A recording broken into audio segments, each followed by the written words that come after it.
Okay. Everyone who sometimes likes books, stories. Stories are good to reflect on at times, from time to time. Well, I should have started off, or I will start off by saying there's a spoiler alert.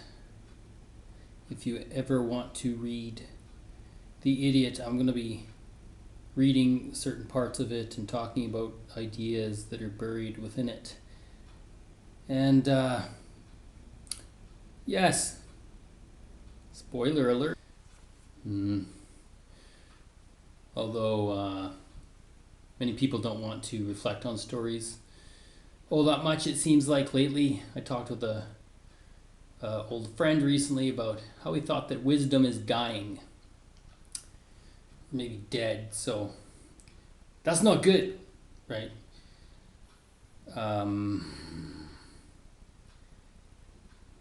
In my opinion. So, in an attempt to, just for the sake of health and overall well-being for everybody, I'm trying to seek to be useful to people, to myself, and yes. So, recently I read the book The Idiot by Dostoyevsky, and probably not going to pronounce the Russian names all that well, so hopefully you don't care that much about it. Hopefully. I'm sorry. Okay, so for The Idiot here, how did I learn about it? I'll give you the backstory. So I was on the way out to the island, the Vancouver Island, and I was sitting in a contemplative fashion in the plane. Near the end of the trip, my seatmate decided to strike up some conversation, and after a while, we got to talking about. Well, I was in a bit of a excitable state on the end of that plane ride, and I started talking about life and difficult ideas, I guess, and about religion and about and I asked him about if he had any persuasions or any experience in talking about or to Jesus, the Christ, and whispered it to him, and created an interesting situation, of course, or maybe not, of course. Might not be in a course at all. But anyway, so so he brought up the book The Idiot after I told him that I had read Crime and Punishment recently, and he suggested it might be a good one. I'm supposing that perhaps I reminded him of the idiot who was the central figure of the book, who at some points in the book is also accused of being intelligent. And people can't quite make up their mind whether he has, a kinder way of saying it is handicaps, or if he really is intelligent. All that stuff is relative, in my opinion. But anyway, the idea for the book hung around in my mind for a time. And I should say, before I get back to that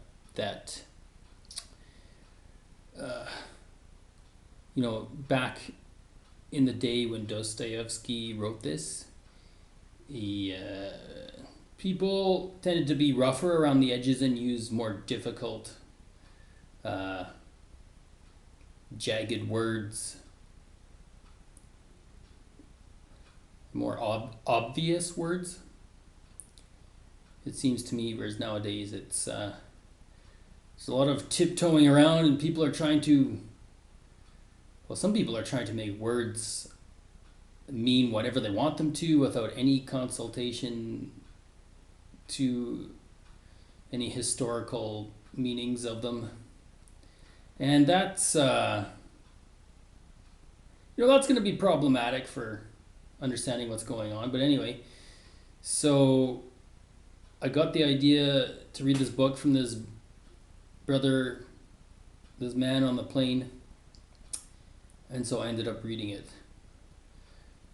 And it was a pretty difficult experience. I don't read a lot of books, but I do consider a lot of ideas, and so I've gotten into reading more books lately. Kind of gotten away from reading or watching movies or any sort of visual media, because I just find it so limiting to the human experience, to what someone can experience. You're just so confined by the vision and mind of another person when you watch and listen to visual media, which for me right now, it's not something I'm into. In my dead life, I've watched a lot of it. So if you want to continue to watch it, hey, if that's what you need to do or feel like you want to do, then yeah, it's a good thing.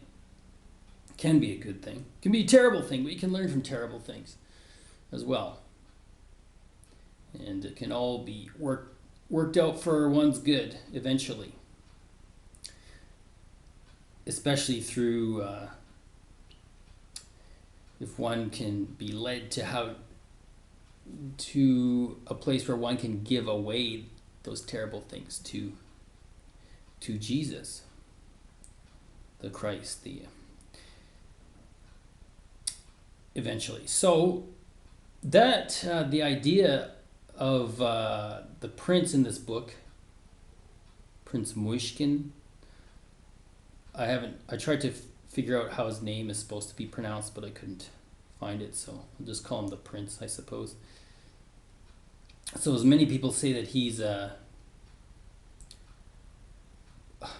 represents some attributes of the Savior, and in his willingness to forgive and wants to stay friendly with people, give them the benefit of the doubt, even make defenses in everyone's behalf. And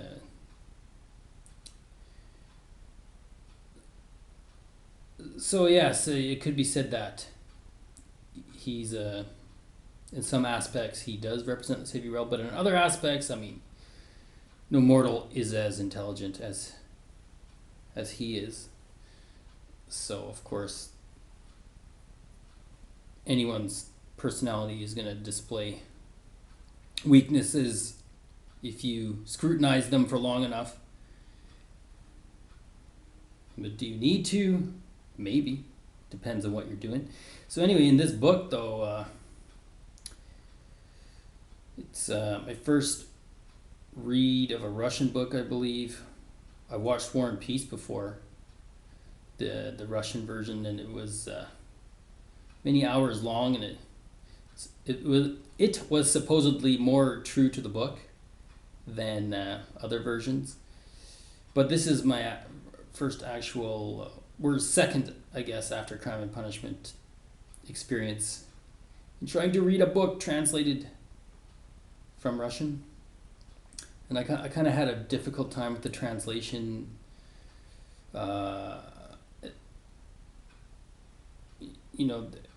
This one was translated by, let's see here. So it was translated, I'm just going to check and see if this is on here. Yes, okay. So it was translated by Eva Martin in 1883. And I got this from a Kindle download that got every work of Dostoyevsky for $1. That's a fantastic deal. So I don't know if I got the best translation, though. As maybe one of the downsides to a bulk purchase like this. So maybe you'd want to, I mean, it depends on the headspace you're in. So I thought maybe there was a better translation out there. It's kind of relative. All that stuff, it's all relative, subjective sorts of things. So to give an overview of what the book is about, it's about a man he was in a sanatorium, as best as I could understand. It was kind of challenging to determine exactly what was being described all the time, because he ranges over so many topics and between so many characters. So what I'll be focusing on in this review more than anything is just some key points of the book that I found were helpful and interesting, uplifting, sometimes depressing, but a very educational depression. So in the end, it's still positive after one engages in enough therapeutic disciplines to resolve those things. And so I should say from the outset also that Dostoyevsky, he was a man of faith to some extent. He had a pretty difficult life, it said in the foreword to Crime and Punishment, where he himself was imprisoned for a while. He was he spoke out in ways that his government didn't like, and eventually he was imprisoned for it. He was sentenced to death, but at the last moment he was pardoned and then sent to hard labor in Siberia and experienced exceedingly difficult circumstances there. Just mind-blowing. And he was also an epileptic as well, but he came out of it, and it said in the foreword that it was through his faith. So there is an underlying redeeming tone, even though it's very dark in some parts of the book.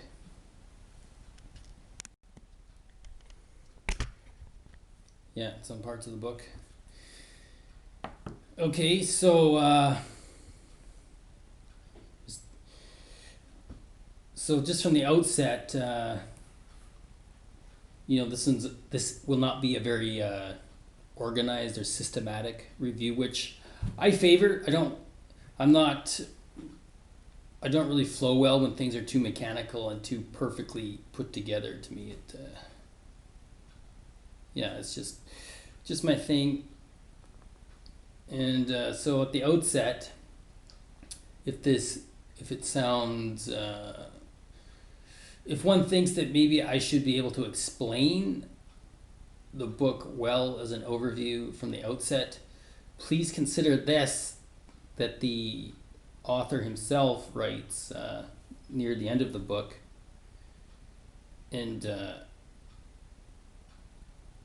okay, so he says, so after much of the drama that had taken place over the course of the book, and he's near the end of the book now, after this tilt-a-whirl of events and drama that has happened, he says, we feel that we ought to limit ourselves to the simple record of facts without much attention at explanation, for a very patent reason, because we ourselves have the greatest possible difficulty in accounting for the facts to be recorded. Such a statement on our part may appear strange to the reader. How is anyone to tell a story which he cannot understand himself? In order to keep clear of a false position, we had perhaps better give an example of what we mean. And probably the intelligent reader will soon understand the difficulty. More especially are we inclined to take this course, since the example will constitute a distinct march forward of our story, and will not hinder the progress of the events remaining to be recorded. So, he's just saying it's not that big a deal that it can't be that comprehensively explained in a neat and tidy fashion. The point is the gists and truths and entertainment to some extent. And I think I read in the intro to Crime and Punishment that Dostoyevsky he didn't edit his books. He just wrote them one time through and done, because he was under extreme financial pressures from his family, because there's all sorts of, yeah. And so he didn't have time to edit them.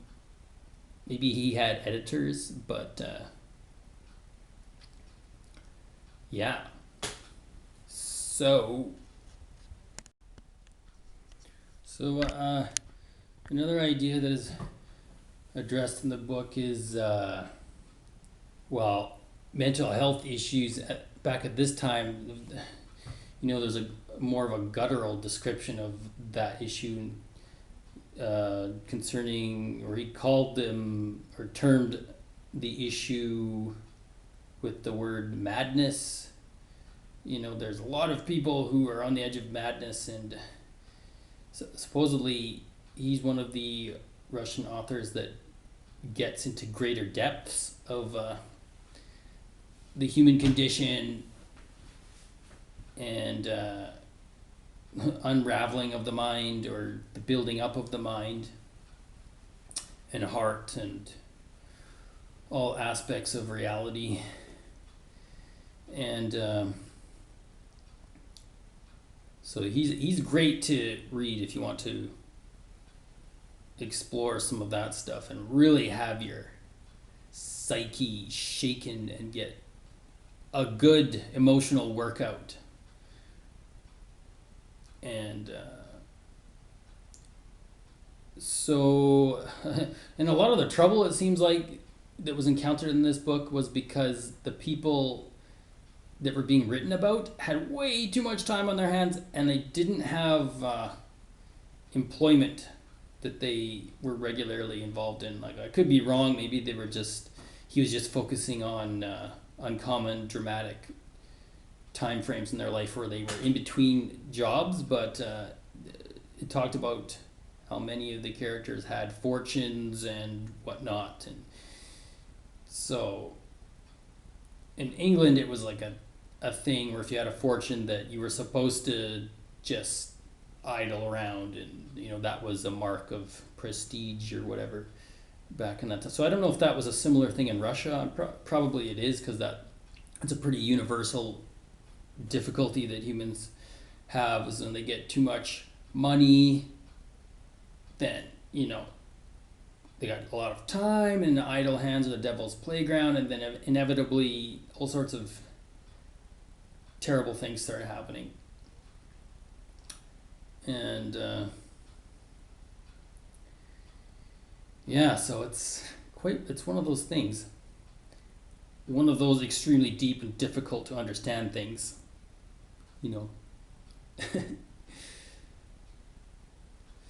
words, points of view. There's infinite amounts of them. And I'll also say, don't worry if I start mumbling at some points. It's not that important. I'll probably repeat the ideas later on. So if you can't understand some things, then hey, it's okay. Hopefully you won't turn this off and never look at it again. But if you want to, that's fine too. I respect your freedom to do what you will with your time, because there certainly are a lot of options out there. So, so the issue of money, when one has a lot of money without good life goals and purpose, it's eventually going to ruin the person who has the money, or ruin the family. Oh, that's a rough concept to come to terms with. And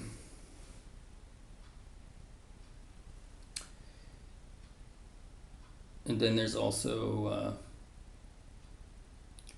The idea of epileptic fits is visited one of the most amazing scenes in the book.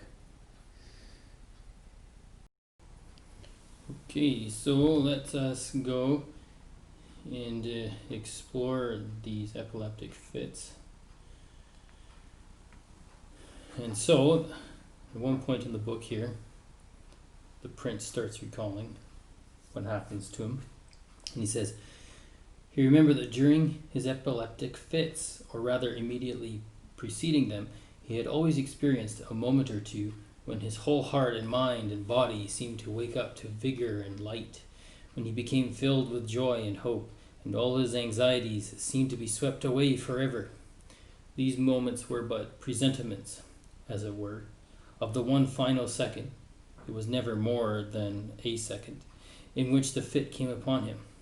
That second, of course, was inexpressible.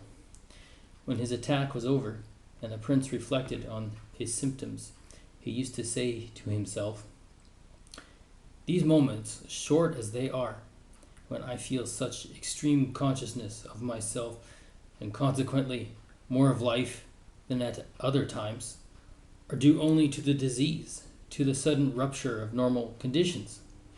Therefore, they are not really a higher kind of life, but a lower." This reasoning, however, seemed to end in a paradox, and lead to the further consideration. What matter though it be only a disease, an abnormal tension of the brain, if when I recall and analyze the moment, it seems to have been one of harmony and beauty in the highest degree, an instant of deepest sensation, overflowing with unbounded joy and rapture, ecstatic devotion and completest life. Vague though this sounds, it was perfectly comprehensible to Muishkin, though he knew that it was but a feeble expression of his sensations. That there was indeed beauty and harmony in those abnormal moments, that they really contained the highest synthesis of life, he could not doubt, nor even admit the possibility of doubt. He felt that they were not analogous. He felt that they were not analogous to the fantastic and unreal dreams due to intoxication by hashish, opium, or wine. Of that he could judge. When the attack was over, these instants were characterized, to define it in a word, by an intense quickening of the sense of personality. Since, in the last conscious moment preceding the attack, he would say to himself, with full understanding of his words, "I would give my whole life for this one instant," then doubtless to him it really was worth a lifetime. For the rest, he thought the dialectical part of his argument of little worth. He saw only too clearly that the result of these ecstatic moments was stupefaction, mental darkness, idiocy. No argument was possible on that point. His conclusion, his estimate of the moment, doubtless contained some error. Yet the reality of the sensation troubled him. What's more unanswerable than a fact? And this fact had occurred. The prince had confessed unreservedly to himself that the feeling of intense beatitude in the crowded moment made the moment worth a lifetime. "I feel then," he said one day to Rogojin in Moscow, "I feel then as if I understood those amazing words, 'There shall be no more time.'" And he added with a smile, "No doubt the epileptic Mahomet refers to the same moment when he says that he visited all the dwellings of Allah in less time than was needed to empty his pitcher of water." So, yeah, I found that a very amazing thing to consider, that an epileptic fit could be seen as a sort of a gateway to higher consciousness, and to me it's an indication of a much greater and fuller life that lays hidden to most people. And so it's interesting the way that Dostoyevsky illustrated this. I'm sure. Again, I'm sure he must have experienced something like this himself. Because in the introduction to one of his other books said that he had epileptic problems, like I said before, yeah. And the sensation of time, like all that he experienced, like I've read about other NDEs, near-death experiences, where people experience all these things, but then they wake up, and after, it seems like to them maybe hours have passed, or maybe a day. In real life, only like 10 or 20 minutes has gone by. And so at the end there, when he's talking about the epileptic Mahomet, I think he's talking about Muhammad, like the founder of Islam, and then he went to the dwellings of Allah, which is Arabic for God, and all in the time, like he saw incredible things in the time it took to empty a pitcher of water. So yeah, that how time changes, how God's time seems to be different. And yeah, so I just find it really amazing, all the implications of this piece here. It's gives one a lot to think about. That this reality is not all there is. This is, yes, it's like sometimes I have dreams where when I wake up from that dream, it seems more real than this does right now. Even though I can physically control this with my logical mind, it just doesn't feel as real as some dreams have felt. So yeah, that's amazing to consider.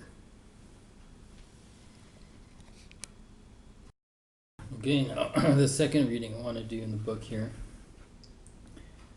There's an incident which seemed to show how people like the prince are just visitors to certain parts of reality, and but they're not,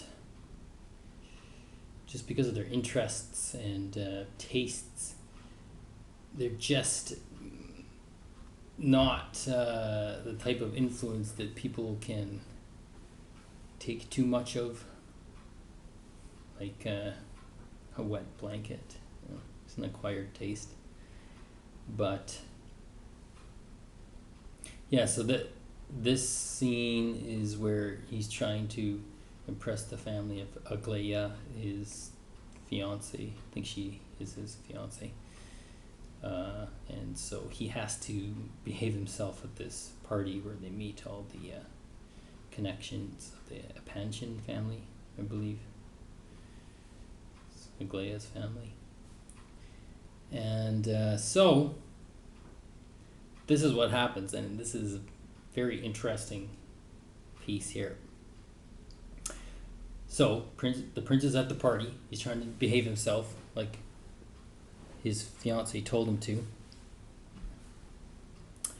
and she's told him, just be quiet, and if you can just be quiet and behave, then we can get married and this will all work out. So he's at the party, and little by little he became very happy indeed. All his late anxieties and apprehensions after his conversation with Lebedev now appeared like so many bad dreams, impossible and even laughable. He did not speak much, only answering such questions as were put to him, and gradually settled down into unbroken silence, listening to what went on, and steeped in perfect satisfaction and contentment. Little by little, a sort of inspiration, however, began to stir within him, ready to spring into life at the right moment. When he did begin to speak, it was accidentally, in response to a question, and apparently without any special object.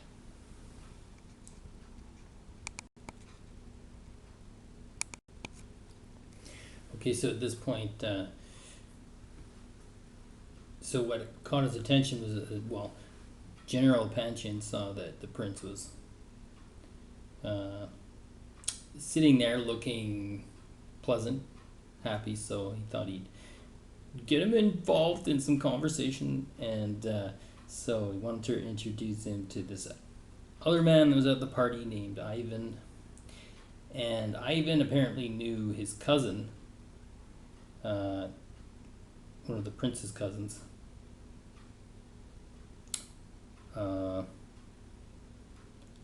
Or sorry, Ivan himself was a cousin of someone named Pavlichev.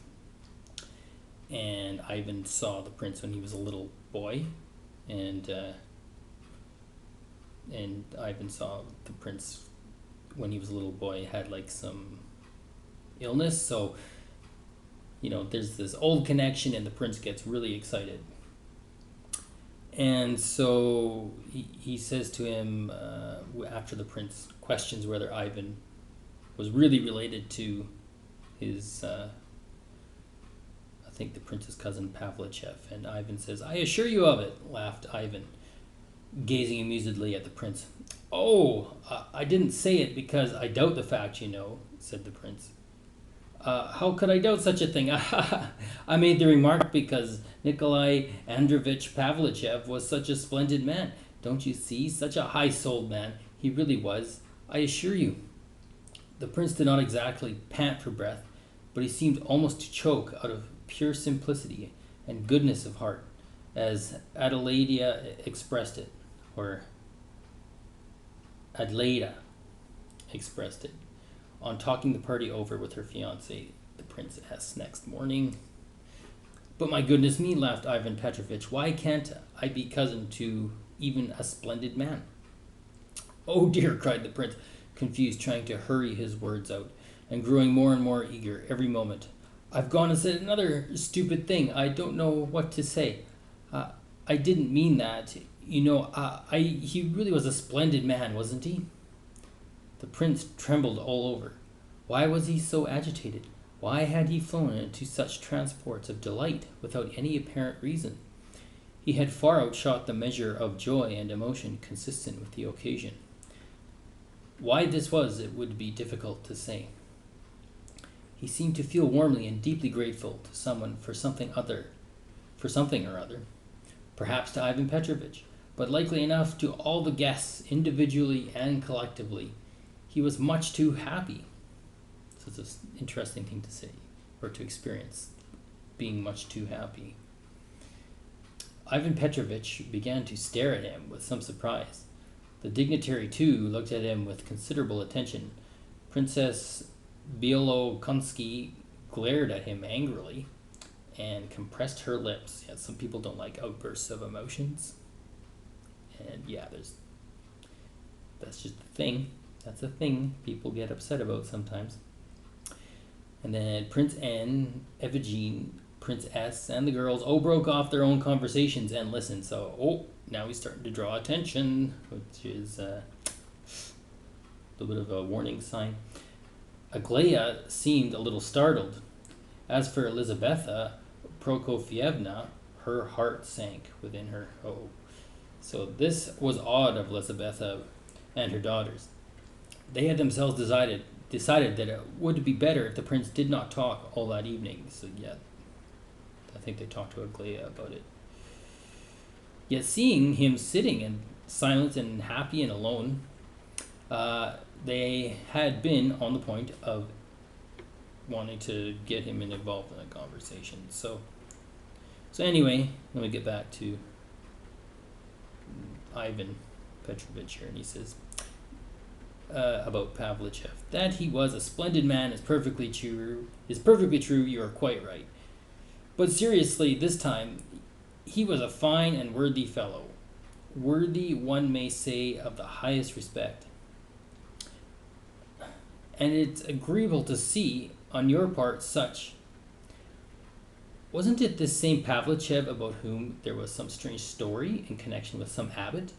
I don't remember who the abbot was, but I remember at one time everybody was talking about it, remarked the old dignitary. Oh, and then Ivan was interrupted by Epanchin there, General Epanchin. And now Ivan's recalling, oh yes, an abbot, Abbot Gurot, a Jesuit, said Ivan. Yes, that's the sort of thing our best men are apt to do. A man of rank, too, and rich, a man who, if he had continued to serve, might have done anything, and then to throw up the service and everything else in order to go over to Roman Catholicism and turn Jesuit openly, too, almost triumphantly. By Jove, it was positively a mercy that he died when he did. It was indeed. Everyone said so at the time. The prince was beside himself. Pavlichev? Pavlichev turned Roman Catholic? Impossible, he cried in horror. Impossible is a rather strong word, said Ivan Petrovich. You must allow, my dear prince. However, of course, you value the memory of the deceased so very highly, and he certainly was the kindest of men, to which fact, by the way, I ascribe, more than to anything else, the success of the abbot in influencing his religious convictions. But you may ask me, if you please, how much trouble and worry I personally had over that business, and especially with this same Gurot. Would you believe it?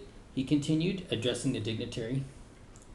They actually tried to put in a claim under the deceased's will, and I had to resort to the very strongest measures in order to bring them to their senses. I assure you, they knew their cue, did these gentlemen. Wonderful! Thank goodness all this was in Moscow, and I got the court, to help me, and we soon brought them to their senses. So, the church was trying to steal a fortune. Yikes. Or some representatives of it. Yeah, that's the thing. Sometimes. You wouldn't believe how you have pained and astonished me, cried the prince.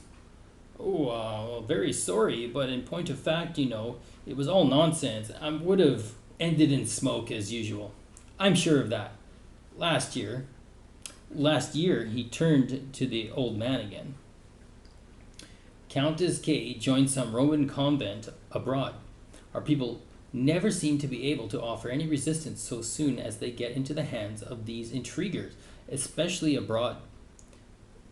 That is all thanks to our lassitude, I think, replied the old man, Epanchin, with authority. And then their way of preaching, they have a skillful manner of doing it, and they know how to startle one, too. I got quite frightened myself in 32 in Vienna, I assure you, but I didn't cave into them. I ran away instead. Ha ha! Come, I've always heard that you ran away with the beautiful Countess Levitsky that time, throwing up everything in order to do it. And not from the Jesuits at all, said Princess Bilokonsky suddenly. Well, yes, but we call it from the Jesuits. Well, yes, but we call it from the Jesuits. It comes to the same thing, laughed the old fellow. So anyway, yeah. So, you seem to be very religious, he continued kindly, addressing the prince, which is a thing one meets so seldom nowadays among young people.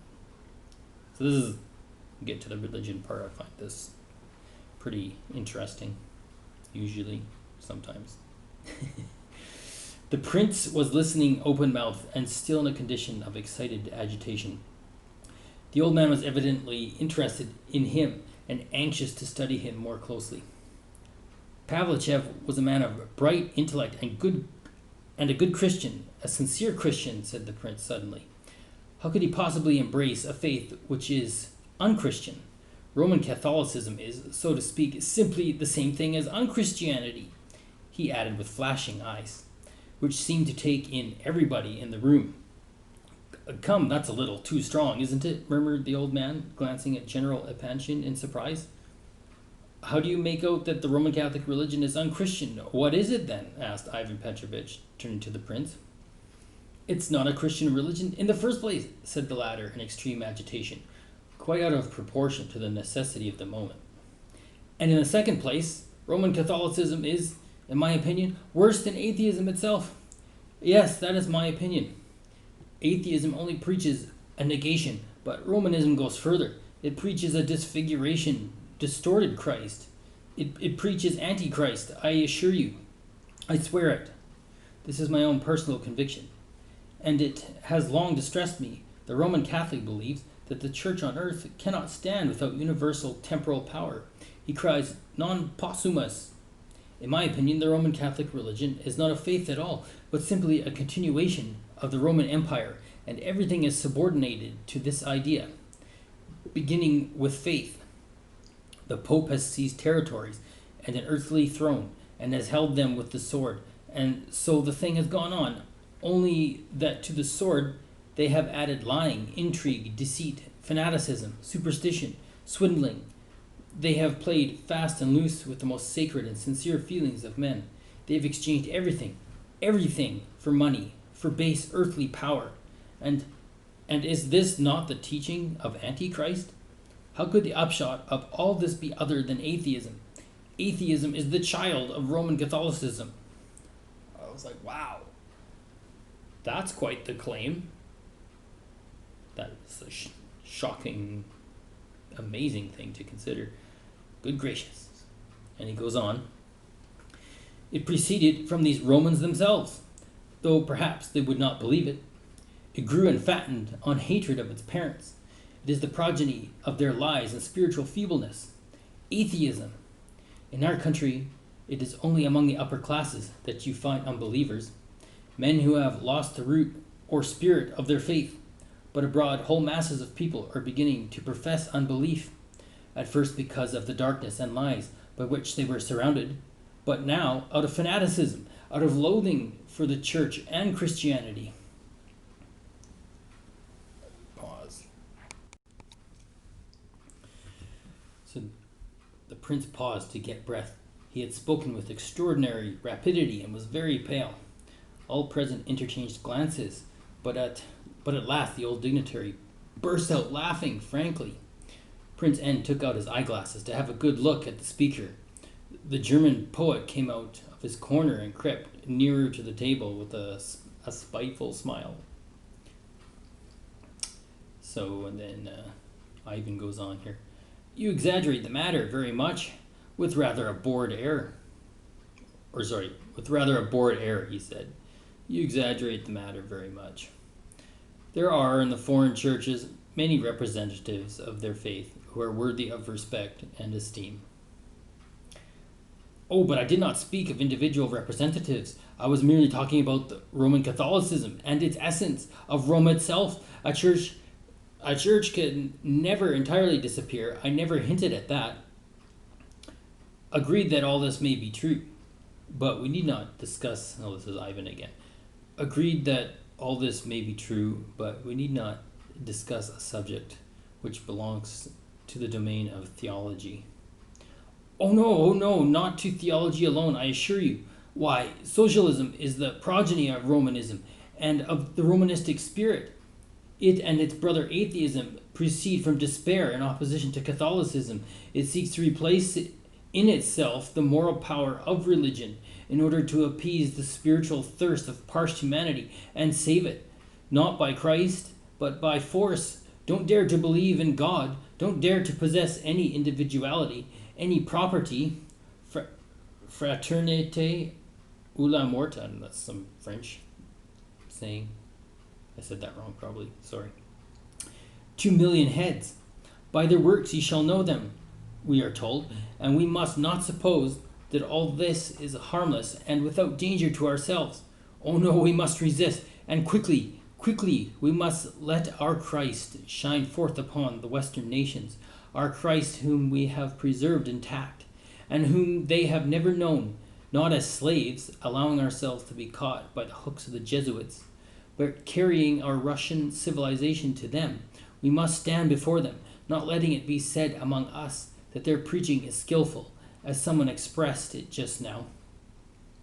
But excuse me, cried Ivan Petrovich, considerably disturbed.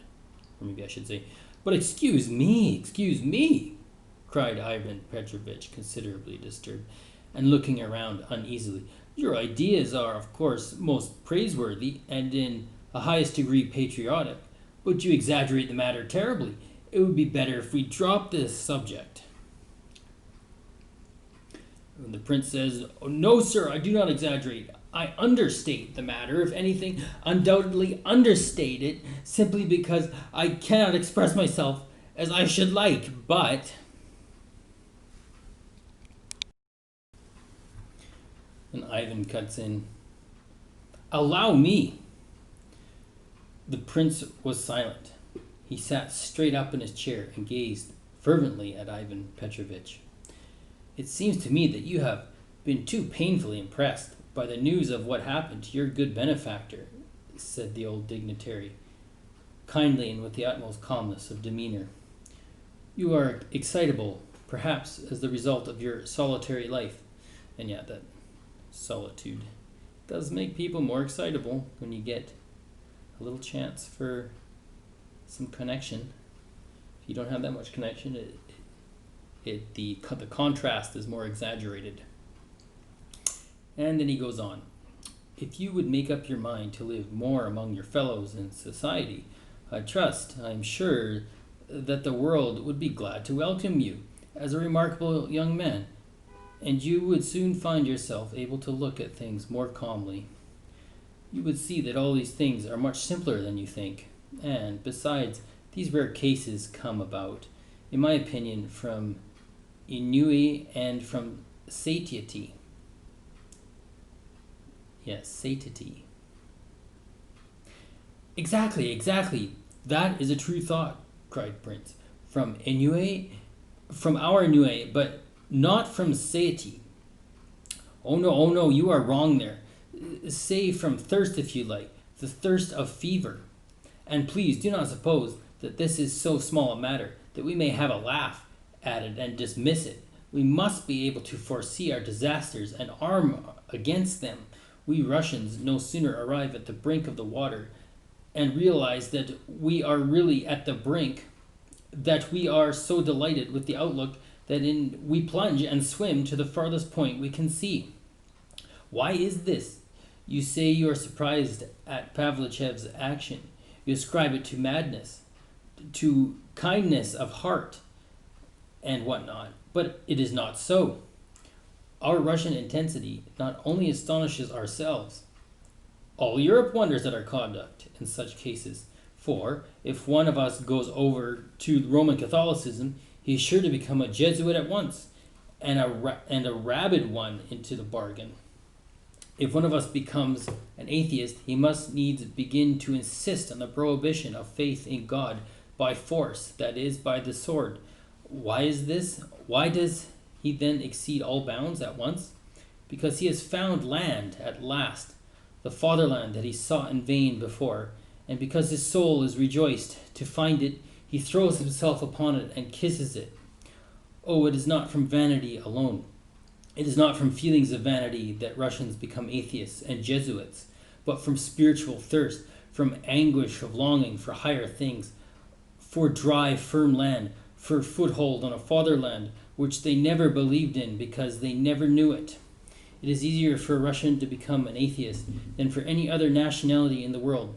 And not only does a Russian become an atheist, but he actually believes in atheism, just as though he had found a new faith, not perceiving that he has pinned his faith to a negation. Such is our anguish of thirst. Whoso has no country has no God. That is not my own expression. It is the expression of a merchant, one of the old believers, whom I once met while traveling. He did not say exactly these words. I think his expression was, "Whoso forsakes his country forsakes his God." But let these thirsty Russian souls find, like Columbus, discoveries, a new world. Let them find the Russian world. Let them search and discover all the gold and treasure that lies hid in the bosom of their own land. Show them the restitution of lost humanity in the future by Russian thought alone, and by means of the God and of the Christ of our Russian faith, and you will see how mighty and just and wise and good a giant will rise up before the eyes of the astonished and frightened world. Astonished because they expect nothing but the sword from us, because they think they will get nothing out of us but barbarism. This has been the case up to now, and the longer matters go on as they are now proceeding, the more clear will be the truth of what I say, and But at this moment, something happened, which put a most unexpected end to the orator's speech. All this heated tirade, this outflow of passionate words, and ecstatic ideas, which seemed to hustle and tumble over each other as they fell from his lips, bore evidence of some unusually disturbed mental condition in the young fellow, who had boiled over in such a remarkable manner, without any apparent reason. But there's a reason. There's always a reason. Sometimes you have to dig for years to find it. But it's there. So, of those who were present, such as knew the prince, listened to his outburst in a state of alarm, some with a feeling of mortification. It was so unlike his usual timid self-constraint, so inconsistent with his usual taste and tact, and with his instinctive feeling for the higher proprieties. They could not understand the origin of the outburst. It could not be simply the news of Pavlichev's perversion. By the ladies, the prince was regarded as little better than a lunatic, and the princess admitted afterwards that in another minute she would have bolted. The two old gentlemen looked quite alarmed. The old general, Epanchin's chief, it was Epanchin's chief all this time. Anyway, it's hard to keep track of characters in this. He didn't do a very good job of organizing. Anyway, whatever. So, Epanchin's chief sat and glared at the prince in severe displeasure. The colonel sat immovable. Even the German poet grew a little pale, though he wore his usual artificial smile, as he looked around to see what others would do. In point of fact, it is quite possible that the matter would have ended in a very commonplace and natural way in a few minutes. The undoubtedly astonished, but now more collected General Epanchin had several times endeavored to interrupt the prince, and not having succeeded, he was now preparing to take a firmer and more vigorous measures to attain his end. In another minute or two, he would probably have made up his mind to lead the prince quietly out of the room, on the plea of his being ill, and it was more than likely that the general was right in his belief that the prince was actually ill. But it so happened that destiny had something different in store. At the beginning of the evening, when the prince first came into the room, he sat down as far as possible from the Chinese vase which Aglaia had spoken of the day before. Will it be believed that after Aglaia's alarming words and ineradicable conviction had taken possession of his mind, that, however he might try to avoid this vase next day, he must certainly break it? But so it was. During the evening, other impressions began to awaken in his mind, as we have seen, and he forgot his presentiment. But when Pavlichev was mentioned, and the general introduced him to Ivan Petrovich, he had changed his place and went over nearer to the table. When, it so happened, he took the chair nearest to the beautiful vase which stood on a pedestal behind him, just about on level with his elbow. As he spoke his last words, he had risen suddenly from his seat with a wave of his arm, and there was a general cry of horror. The huge vase swayed backwards and forwards. It seemed to be uncertain whether or no to topple over onto the head of one of the old men, but eventually determined to go the other way and came crashing over towards the German poet, who darted out of the way in terror. The crash, the cry, the sight of the fragments of valuable china covering the carpet, the alarm of the company, what all this meant to the poor prince, it would be difficult to convey to the mind of the reader, or for him to imagine. But one very curious fact was that all the shame and vexation and mortification which he felt over the accident were less powerful than the deep impression of the almost supernatural truth of his premonition.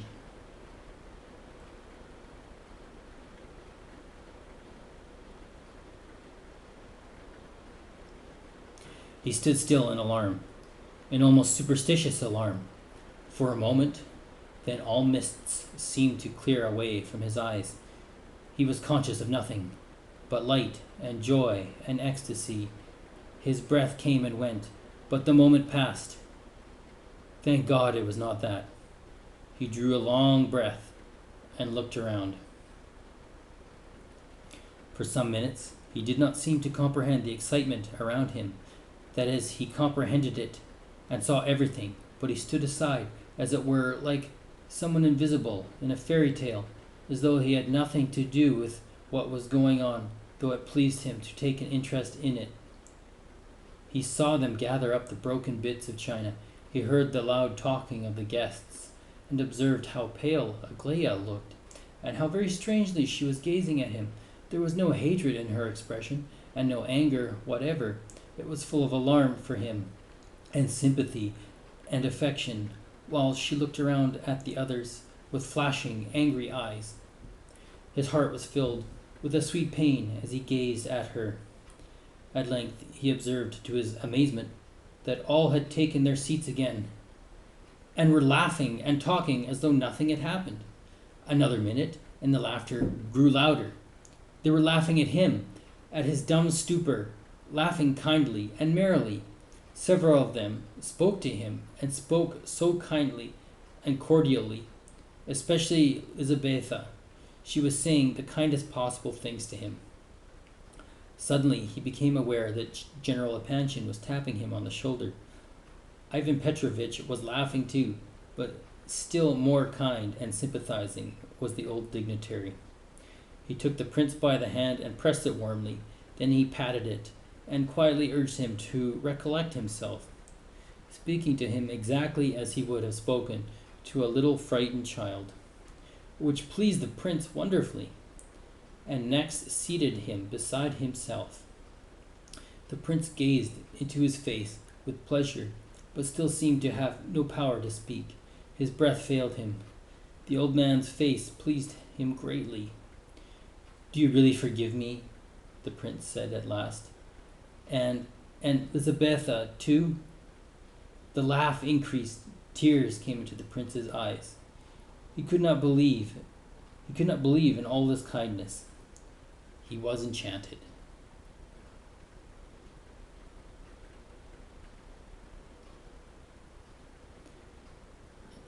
And so, I'm going to conclude there. That's one of the that's one of the most mind-bending things I've ever read in some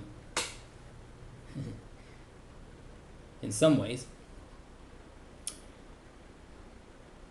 And so, and look, it kind of gives the essence of, there's some essence of the book on display there, of the role that the prince plays, that he's there.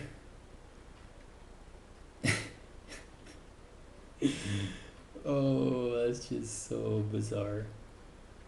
So you just draw what you will from that, if you've chosen to watch this, and if you have, thank you. Or maybe I should apologize that you had to hear that. But everything works out for the good. Everything we consider in the long run. So,